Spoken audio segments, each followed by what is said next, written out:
Pouvez-vous me parler du flamme Des flammes. et quelle est sa position par rapport à la chaîne nationale, régionale et internationale et comment il est structuré? Bon, les flammes, d'abord on dit les flammes, c'est les forces de libération africaine de Mauritanie. Mais le plus souvent, les gens considèrent que c'est un front. C'est pourquoi ils disent le flamme. Mais ce sont les flammes, les forces de libération africaine de Mauritanie. Ceci dit, les flammes ont été créées ici en Mauritanie en 1983. C'est une organisation qui est issue d'une fusion de 4 autres organisations de tendance négro-africaine qui luttaient pour la même cause, à savoir la fin du racisme et les discriminations raciales ici en Mauritanie. Donc, tout le monde sait ce qui s'est passé. En 1986, nous avons publié un document important qui recense toutes les discriminations raciales en Mauritanie. Et ce document complet, avec des statistiques irréfutables, nous l'avons intitulé Le manifeste du négro africain opprimé. À vrai dire, c'est un manifeste qui signe un tout petit peu la naissance de la résistance négro-africaine contre les discriminations érigées en système de gestion de l'État mauritanien. Donc, après cela, il y a eu une répression terrible contre les membres de cette organisation, si bien que par la force des choses, nous avons été obligés d'aller en exil. Ceux qui n'ont pas été mis en prison, on se rappelle que certains de nos militants ont été envoyés à Walata, notamment les dirigeants de cette organisation, et certains d'entre eux y sont restés, ils ont perdu la vie parce qu'on les y avait envoyés pour qu'ils n'en reviennent pas. C'était pour les tuer, c'est ce qu'on leur a dit quand ils sont arrivés. Donc les autres sont allés en exil, ceux qui ont pu échapper à ces purges-là, à cette chasse aux sorcières, d'abord au Sénégal, puis en France, puis en Côte d'Ivoire, un peu partout à travers le monde. Donc, si bien qu'en exil, notre organisation est très dispersée. Nous avons des sections dans certains pays africains, nous avons des sections en Europe et en Amérique. Donc, structurellement, les flammes sont dispersées pratiquement aux 4 coins du monde. Nous avons ici des représentations à l'intérieur du pays. Donc voilà, un tout petit peu. Quelle est sa position par rapport à la chaîne nationale? Je ne sais pas, qu'est-ce que vous appelez chaîne par rapport à la chaîne nationale? Est-ce que nous sommes représentés ici à l'intérieur? Qu'est-ce que vous voulez dire? Ou bien c'est par rapport à la politique? C'est par rapport, en tout cas, à tous les deux. C'est le côté, parce que, en attendant, les structures des femmes, comme vous dites, a des objectifs. Oui, bien sûr. Et quelle position que vous avez entrepris quand même par rapport à la chaîne nationale même? Non. Qu'est-ce que c'est? Vous voulez dire qu'est-ce qu'on a fait ou quelles sont les actions qu'on a menées Quelles sont les actions que vous voulez mener? Oui, d'abord, notre action, nous sommes une organisation politique. Alors, une organisation politique, l'objectif pour nous, c'est de changer la nature de cet État, notre État, la Mauritanie, sa nature raciste et discriminatoire, esclavagiste. Notre combat donc est tourné contre cela, contre les discriminations raciales et sociales. Il faut donc changer cet État pour créer un État de droit qui respecte les identités nationales, qui respecte la justice, qui respecte l'égalité, qui respecte la liberté pour tout le monde. Donc, pour y arriver maintenant, il y a une organisation, un appareil politique qui a été mis en œuvre. Cet appareil-là, nous l'avons appelé les flammes. Nous avons maintenant des stratégies de combat à l'intérieur et à l'extérieur. À l'extérieur, c'est plus précisément, nous avons axé notre action sur la sensibilisation. La sensibilisation, l'information, la communication, pour faire prendre conscience à l'opinion internationale du racisme qu'il y a ici en Mauritanie. À un moment donné, nous avons comparé ce qui se passait ici en Mauritanie avec l'apartheid qui subissait en Afrique du Sud. Donc, nous, dans cette communication, pour faire changer les choses, pour mobiliser l'opinion internationale par rapport à ce qui se passe ici en Mauritanie, nous avons des actions envers les médias, envers la diplomatie, les organisations, des partis politiques, des chefs d'État, etc. Donc c'est une action globale de sensibilisation et d'information pour mobiliser l'opinion internationale contre le racisme qui se passe ici en Mauritanie. Mais nous avons aussi une action de sensibilisation, de prise de conscience des populations mauritaniennes. D'abord les victimes elles-mêmes, les victimes des discriminations raciales, des victimes de l'esclavage, pour qu'ils prennent conscience de leur marginalisation, de leur état de victime, puisque c'est quand ces populations-là vont prendre conscience de cet état de discrimination que ces populations seront à mesure de résister, de changer les choses. Mais nous avons aussi une action de sensibilisation de l'opinion nationale, la classe politique nationale, pour que les gens sachent que cet état de fait est dangereux pour notre pays, pour notre unité nationale. Donc, un combat politique tourné vers l'extérieur, un combat politique tourné vers l'intérieur. Mais c'est essentiellement un combat, dans un premier temps, de sensibilisation et de mobilisation des opinions. C'est donc cela, les flammes. Bien sûr qu'il y a des actions concrètes que l'on fait par des marches, mais les marches, les manifestations et autres, ça participe de la sensibilisation. C'est pour attirer l'attention. Mais à un moment donné aussi, nous avons été obligés, par la force des choses, de mener des actions plus rigoureuses, de résistance.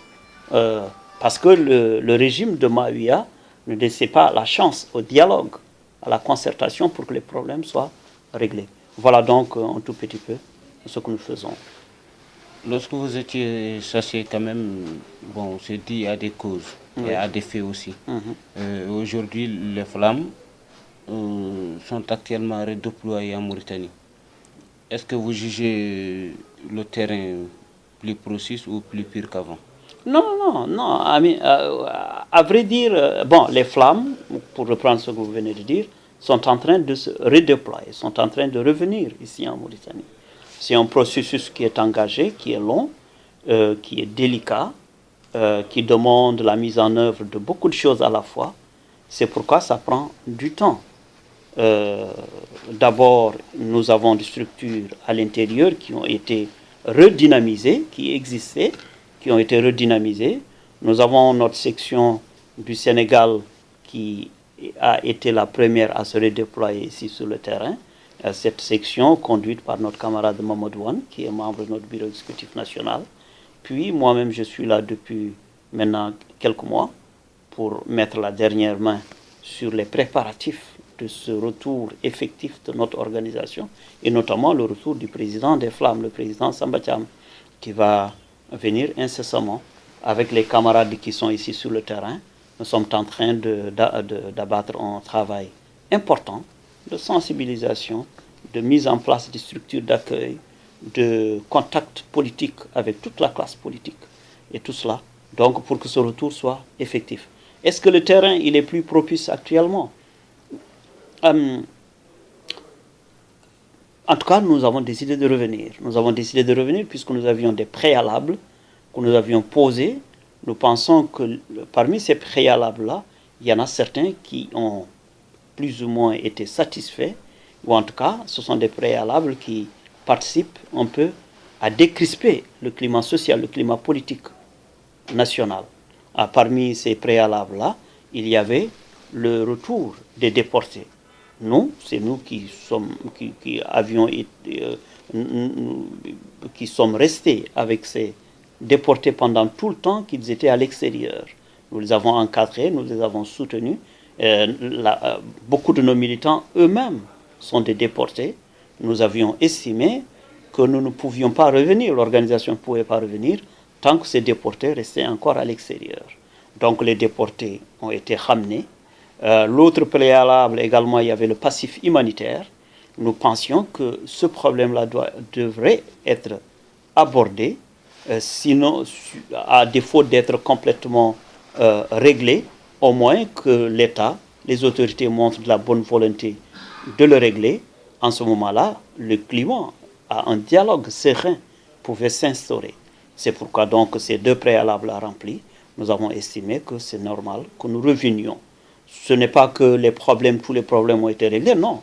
Aucun des problèmes de fond n'a été réglé. C'est ça justement le combat des flammes, c'est que des problèmes de fond, des problèmes de cohabitation entre les populations mauritaniennes, entre les composantes nationales, c'est cela notre combat, pour qu'il y ait une cohabitation harmonieuse, une cohabitation qui respecte les libertés des gens, qui respecte les identités nationales, qui respecte l'égalité entre des citoyens et entre des composantes. Ça, c'est un problème qui n'a pas encore été réglé. Nous revenons pour participer au règlement de ce problème. Mais le climat, maintenant, nous pensons qu'il est favorable à ce dialogue. En tout cas, le tour que nous avons fait de tous les partis politiques, des autorités nationales, montre qu'actuellement, les gens sont disposés, du moins, à se parler. C'est ce que nous avions demandé en 1986, en écrivant le manifeste du négro-africain opprimé, c'est que les Mauritaniens se parlent entre eux pour régler le problème de leur unité nationale. Vous dites que vous êtes là depuis quelques mois en Mauritanie. Oui. Pensez-vous que les événements actuels qui ont secoué la ville de Kaïdi dénotent d'une connotation raciste ou d'un problème ethnique? Oui, c'est tout cela à la fois. Ce qui est sûr, c'est qu'il y a un événement. L'événement, c'est qu'il y a un jeune mort qui a giflé une femme âgée, c'est une femme négro-africaine. Ça, c'est l'événement. Maintenant, cela a dégénéré parce que ça a été une mauvaise gestion des autorités. Des autorités qui étaient chargées de régler un problème. C'est un problème de faits divers, n'est-ce pas? Cela aurait dû être réglé comme tous les faits divers. Si ce problème avait été pris en charge de façon efficace, il n'y aurait pas eu les débordements qu'il y a eu. Mais là encore, la gestion a été discriminatoire parce que le coupable n'a pas été sanctionné à la mesure du forfait qu'il a commis. Pourquoi? Parce que ceux qui étaient chargés de régler ce problème-là, peut-être ils ont estimé, il y a eu, pour nous en tout cas, vision personnelle, une gestion solidaire. Parce que les autorités elles-mêmes relèvent de la même ethnie que le coupable lui-même. Par négligence ou par complicité, ils n'ont pas fait ce qu'il devait y avoir. Maintenant, il y a eu des débordements. Pourquoi il y a eu des débordements de cette ampleur? Parce qu'il y a une accumulation de frustration, de ressentiment. Ces frustrations et ces ressentiments-là ont été ressentis comme étant des faits de discrimination raciale. Et donc, cela a créé des problèmes. Cela a créé des problèmes que nous connaissons tous. C'est que Kaïdi et tout le sud de la Mauritanie sont gérés de sorte que les populations se sentent un tout petit peu en état de siège. Et ceux qui assiègent ce sud-là, c'est généralement une administration qui relève d'une composante nationale et que les populations locales, n'est-ce pas, sentent cela comme étant disons, en état de siège. Il faut dire les choses telles qu'elles sont. Donc, c'est à la fois un fait divers, mais un fait divers qui a été géré comme tous les autres crimes politiques et ethniques qui ont été commis ici. C'est-à-dire que certaines populations ont le droit de tout faire, quelquefois même le droit de vie et de mort sur d'autres populations. On sait ce qui s'est passé dans les années 89-90, où on déportait les gens, où on tuait impunément des populations. Et ceux qui ont commis ces forfaits-là n'ont pas été sanctionnés, n'ont pas été jugés. C'est donc l'impunité. Et puisque ces populations se sentent impunies en commettant ce genre de crime-là, c'est cela qui continue. Et les populations qui ont été victimes maintenant par par l'incident de Keidi, c'est que si l'État ne règle pas les problèmes que l'État devrait régler, les victimes elles-mêmes auront tendance à se faire justice. C'est ce que nous dénonçons depuis toujours. L'impunité, c'est quelque chose de dangereux pour un État dans un État tout à fait normal.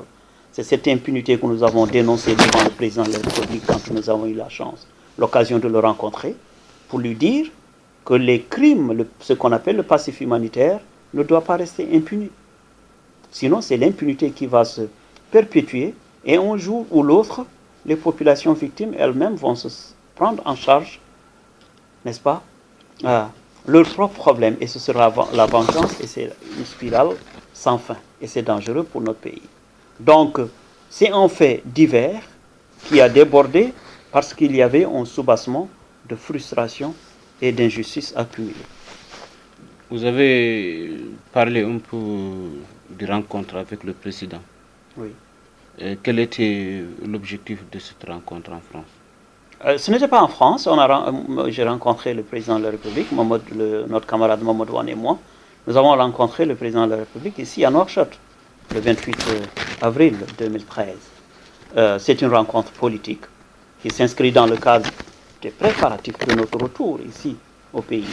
Une rencontre politique, les autorités, toute la classe politique, les organisations de la société civile, des personnalités, des associations de village. C'est donc des rencontres tous azimuts pour informer les Mauritaniens de la décision des Flammes de revenir ici en Mauritanie. C'est cela donc l'objet de cette rencontre avec le président. C'est ce même message que nous avons eu avec tous les acteurs politiques que nous avons rencontrés par la suite. Donc c'est cela l'objet, informer le président du retour des Flammes en Mauritanie, informer tous les Mauritaniens de façon générale de la décision des Flammes de revenir. Et là, ce n'est pas seulement d'informer, mais de leur dire également quel est notre agenda. Notre agenda, c'est que si nous revenons ici dans ce pays, ça devrait être une occasion pour tous les Mauritaniens de prendre en charge la question, ce que nous appelons la question nationale et sociale, c'est-à-dire le problème de la cohabitation entre nos ethnies, entre nos composantes nationales. C'est cela, c'est pourquoi nous revenons. C'est ce combat-là que nous allons mener et nous voulons que tout le monde soit sensibilisé à cela et que tout le monde prenne ses responsabilités pour que ce problème-là soit réglé. Depuis votre retour au terroir, avez-vous rencontré d'autres personnalités ou partis politiques ou organisations et populations dans le cadre de votre mission? Oui, bien sûr, nous avons rencontré beaucoup de gens, comme je le disais. Bon, je veux juste jeter un coup d'œil dans mon agenda. Tout parti politique confondu, ONG et tout cela, nous avons eu quand même une grosse centaine de rencontres.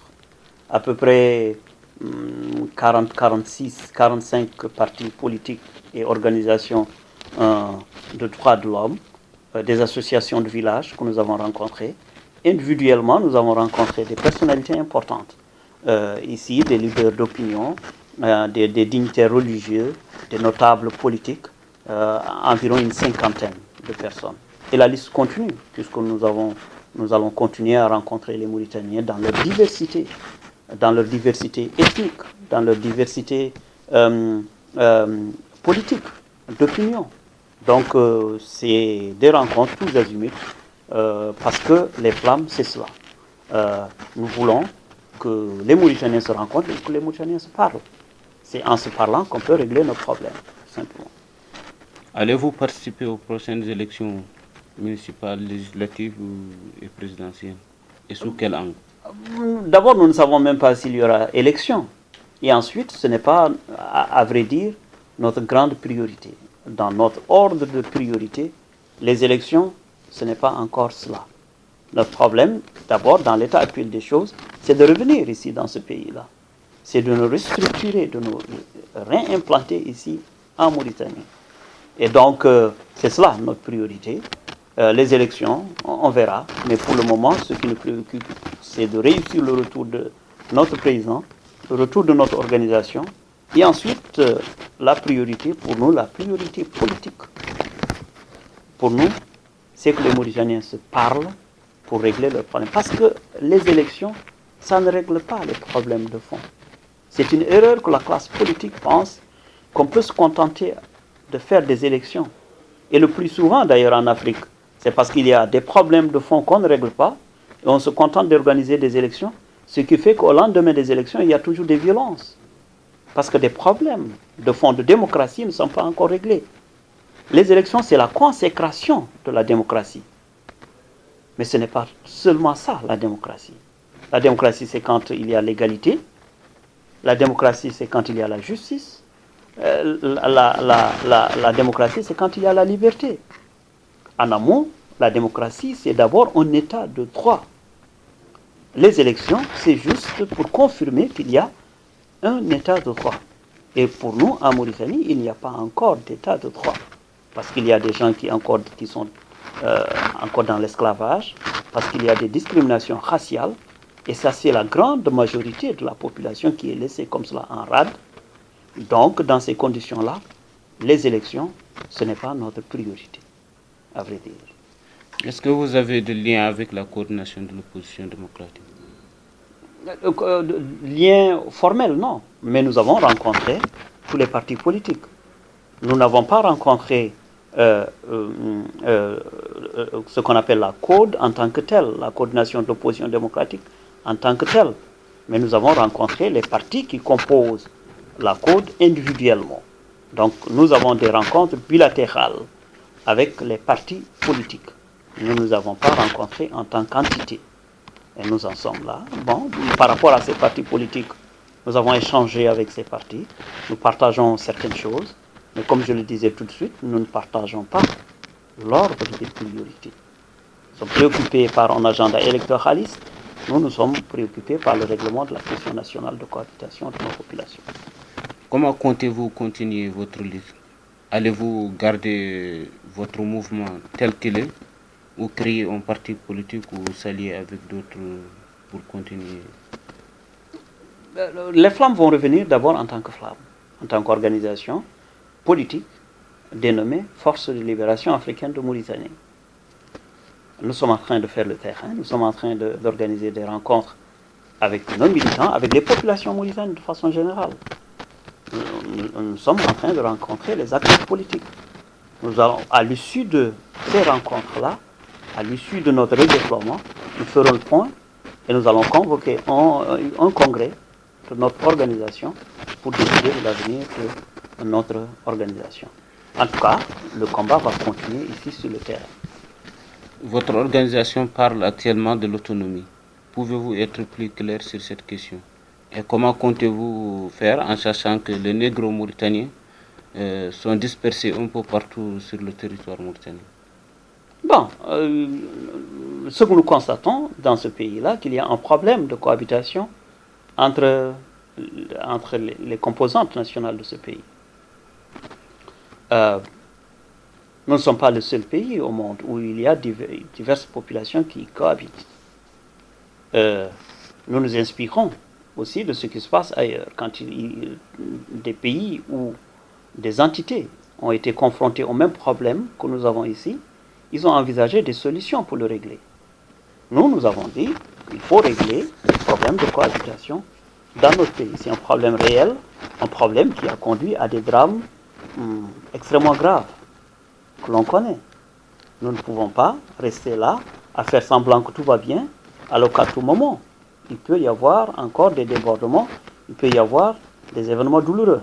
Et les hommes politiques sont appelés à prévenir des problèmes, à anticiper pour éviter des drames. Nous proposons des solutions.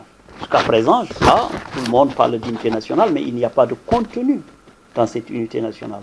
Nous proposons de donner un contenu à cette unité nationale, à régler le problème de cohabitation.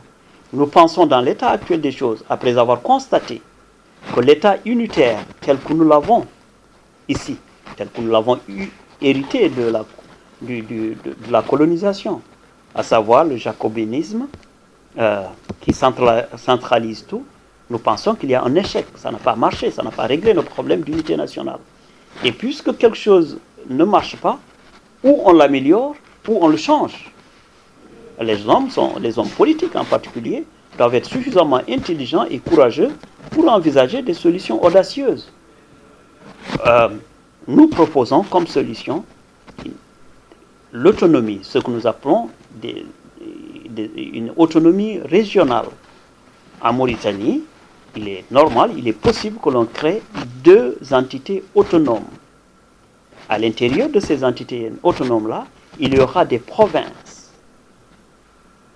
Il y aura des provinces qui seront chargées de gérer les différences ethniques, qui seront chargées de gérer les différences d'identité nationale. Parce que l'autonomie, contrairement à ce que l'on pense, l'autonomie, ce n'est pas un problème. Je veux dire, quand on parle d'autonomie, les gens pensent à la sécession. C'est une grave erreur. L'autonomie n'est pas antinomique avec l'unité nationale. Au contraire, l'autonomie permet de consolider l'unité nationale parce qu'il gère des identités et permet de régler des différences, des conflits qu'il y avait à l'intérieur d'un État unitaire. Donc, nous avons dit qu'il y aura 2 entités nationales, 2 entités autonomes, et qu'à l'intérieur de ces entités-là, on va aménager des régions qui vont régler le problème de spécificité. Vous avez compris?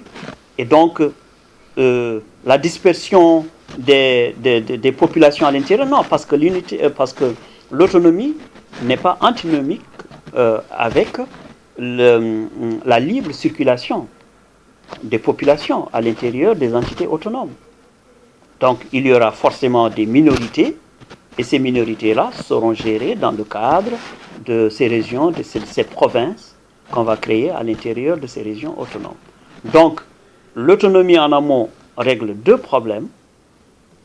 Le problème d'unité, puisque c'est un seul pays que les gens vont partager.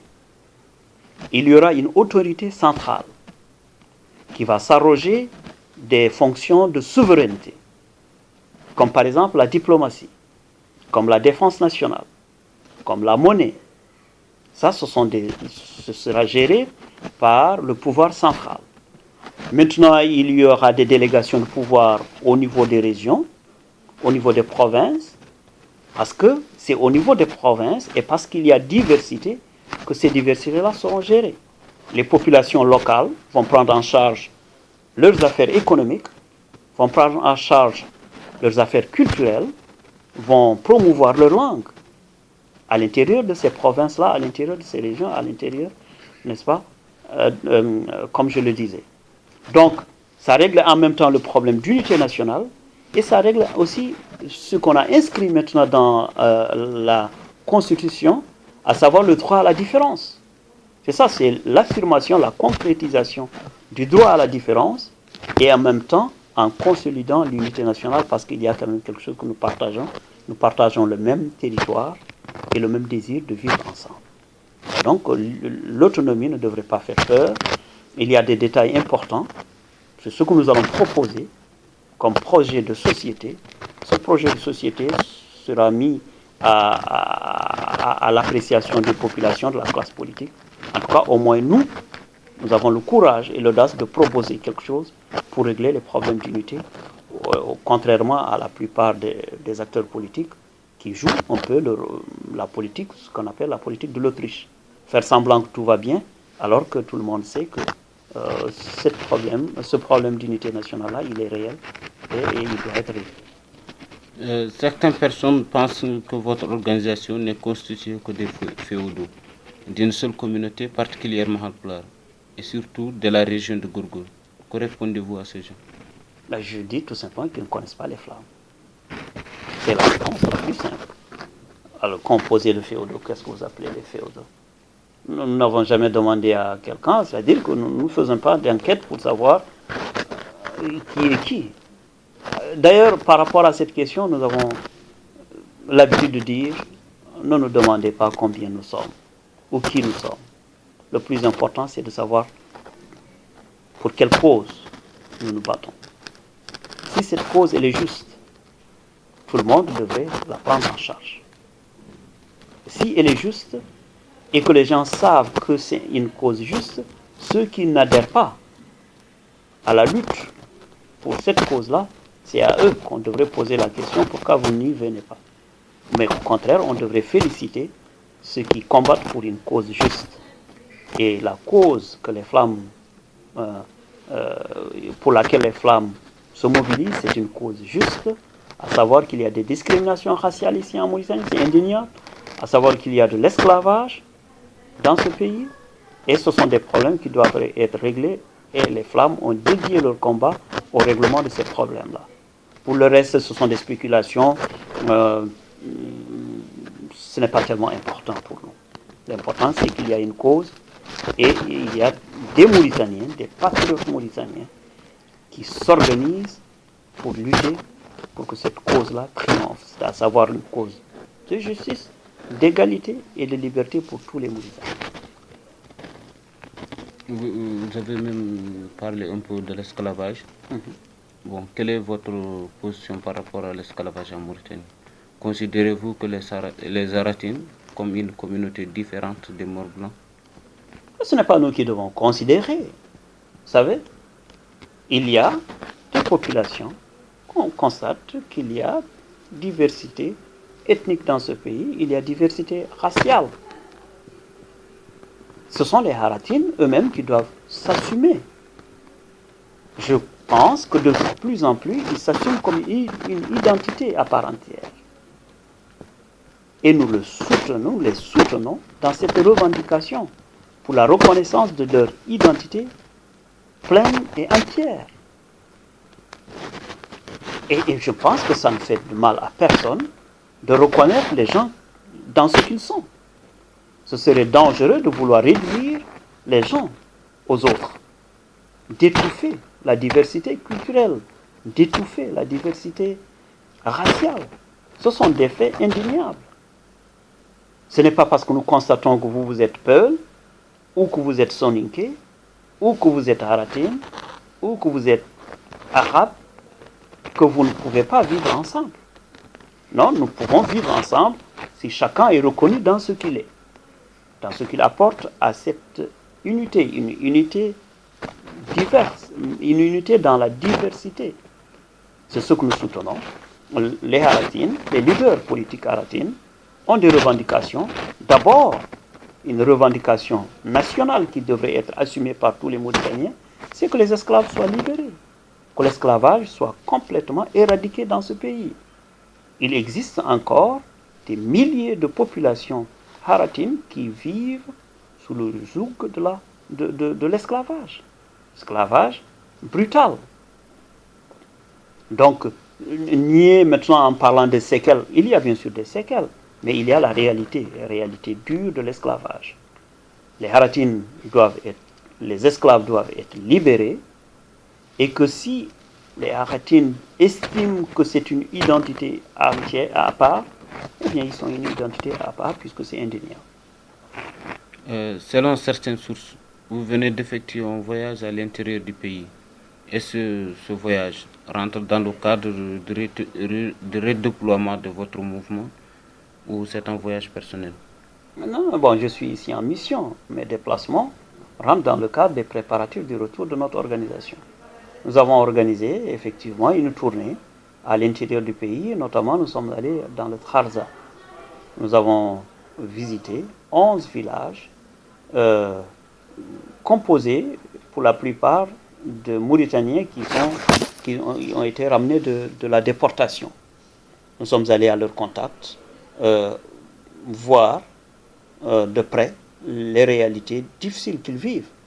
Des réalités qui sont qu'ils ne peuvent pas encore récupérer leur village, ils ne peuvent pas récupérer leur terre de culture, ils ont des problèmes d'état civil, de papier, alors que avant qu'eux y reviennent, le problème de leur nationalité, ces problèmes avaient été réglés, puisqu'il y a eu des enquêtes pour prouver que c'est des Mauritaniens. Et pour eux, l'enrôlement devrait être juste une formalité. Mais malheureusement, ce n'est pas le cas. Il y a des agents zélés, idéologisés, qui refusent carrément de leur octroyer des papiers de Mauritaniens. Ils sont confrontés à ce genre de problème-là.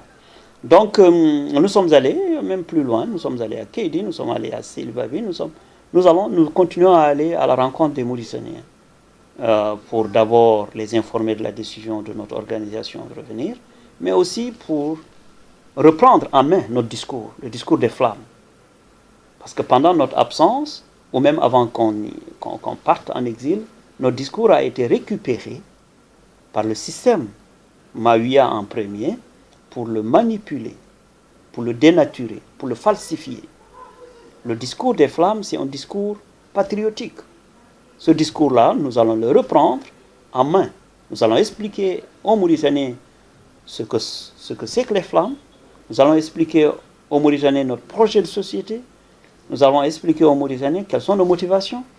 Nous allons surtout expliquer aux Mauritaniens que nous avons intérêt à nous parler entre nous pour régler nos problèmes. Parce que nous sommes condamnés à vivre ensemble ici, dans ce pays qui nous appartient à nous tous. Voilà donc que nous allons continuer à rencontrer les Mauritaniens pour leur parler, pour leur expliquer ce qu'on doit leur expliquer, à savoir que nous avons une unité nationale à préserver, mais que cette unité nationale-là ne peut pas se faire si nous nous ignorons les uns des autres.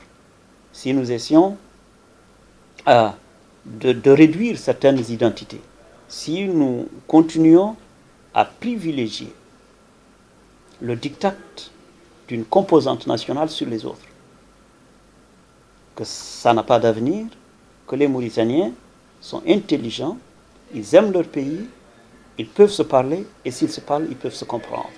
Et s'ils se comprennent, ce pays-là, ils le construiront ensemble pour le bénéfice des populations mauritaniennes. C'est donc l'objet de nos tournées à l'intérieur, c'est l'objet de nos rencontres, ici, différentes rencontres à l'intérieur même de Nouakchott. Nous avons même été à Nouadhibou, tout au début de notre arrivée, nous avons rencontré des Mauritaniens. Nous leur avons dit le message que nous portons à l'intention de tout le monde. Et quel est votre dernier mot? Moi, juste vous remercier, je découvre juste votre site. J'en avais entendu parler. Je sais que les organes de presse sont souvent appelés le quatrième pouvoir. Vous avez un rôle important à jouer dans l'enracinement de la démocratie en Mauritanie, dans la consolidation de notre unité nationale. Donc ce rôle important que vous avez à jouer, vous devez l'assumer en ouvrant d'abord la parole à tout le monde. Nous voyons par exemple qu'il y a une diversité d'organes de presse. Malheureusement, là encore, nous devons regretter que l'État mauritanien a choisi encore d'éliminer certaines composantes nationales dans l'attribution des licences de radio et de télévision, comme si les autres ethnies n'avaient pas le droit à la parole. Nous constatons que toutes les radios privées ici sont détenues par une seule composante nationale. À longueur de journée, à la télé et dans ces radios, on n'entend qu'une seule langue, une seule diversité. Nous dénonçons cela avec beaucoup de fermeté parce que ça ne facilite pas l'unité nationale. Ce sont des frustrations, là, des frustrations du droit à la parole, ajoutées aux frustrations économiques, ajoutées aux multiples autres frustrations que des populations noires de Mauritanie continuent tout simplement à vivre. Vous faites vous jouez un rôle important en accordant la parole à ceux qui ont besoin de dire des choses aux Mauritaniens. Nous encourageons cette diversité-là, nous encourageons le rôle que vous jouez, continuez à l'assumer, à assumer votre liberté, à assumer votre liberté d'informer. Mais ce que vous avez fait, c'est extrêmement important, c'est d'aller à la source, aller au contact des gens pour que vous ayez l'information tout simplement vraie. Donc si l'information elle est vraie, elle n'est pas manipulée, elle participe tout simplement à créer cet état de droit que nous voulons pour notre pays. Donc nous vous félicitons, nous félicitons vos lecteurs, nous félicitons les gens qui visitent votre site.